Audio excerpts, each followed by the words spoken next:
اخواتي الرياضيات، اخواني الرياضيين، السلام عليكم. قناه المستر معكم مولاي. اليوم ان شاء الله غادي نتكلموا على المباراه المباراه الاولى ديال المنتخب المغربي الاقل من 20 سنه في كاس العالم. المباراه اللي كانت بين المغرب واسبانيا. هذه المباراه اللي انتهت ب2-0 لصالح المغرب.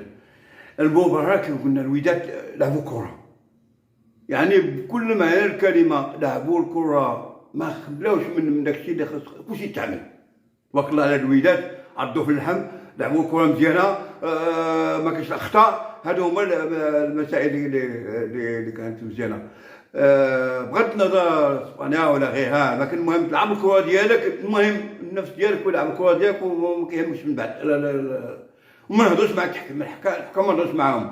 الحكام ملي ما تكلمنا شي معاه، كان في الاول مع اسبانيا كان غادي معاهم وعطانا انذار في الدقائق الاولى وخلقنا واحد المسائل، ولكن ما تكلمنا شي معاه. كنلعبوا الكره ديالنا وكنلعبوا سميتو وعارضين في اللحم ديالنا وتراجع. بغض النظر لان القام هما اللي فيهم الفهم وفيهم سميتهم، حنا لاعبين الكره ديالنا بكل معنى الكلمه. هنيئا للمنتخب المغربي وهنيئا للوهبي بالنتيجه ديال الميدو. اول انتصار في البدايه ديالو مهم، يعني مهم للتاهل لك مثل القدام. فلهذا الواحد يجمع راسو المعقول. المباراه تكون باقي لنا البرازيل وباقي المكسيك، باقي خاصنا نعضوا في اللحم. وهذا الشيء اللي بان لي معكم في هذه المباراه هذه بالنسبه للمنتخب المغربي. غادي نتكلم على المباراه الثانيه اللي كانت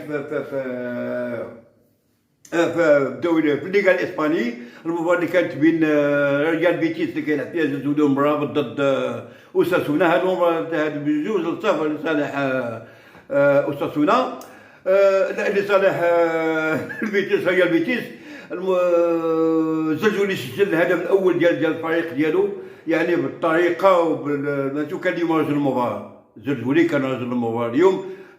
خرج الدقيقه 56 تغير الدقيقه 56 وبقى ديما هو رجل المباراه بالنقطه الكبيره ديالو اللي هي 8.4. يعني ما عندنا ما نقول عليه. اما مرابط تبارك الله المرابط بالمليون ما عندنا ما نقول عليه. خصو يعني غادي في النيفو ديالو مزيان تبارك الله وصلى على النبي، حصل على النقطه 7.1. يعني كيف تيقولوا الولاد ديالنا كانوا في المستوى في هذه المباراه هذه. ما عندنا ما نقول عليهم، الله يحفظهم، يرجعوا لنا للمنتخب المغربي بقوه. اولا هنيئا للمنتخب المغربي بالتاهل بالانتصار ديالو امام اسبانيا، وهنيئا لسميتو الوداد ديالنا لا زلزول ولا امراض بالانتصار ديالهم في المباراه ديالهم والنقاط المزيانه اللي حصلوا عليها. وهذا الشيء اللي بان لنا معكم. السلام عليكم ورحمه الله تعالى وبركاته.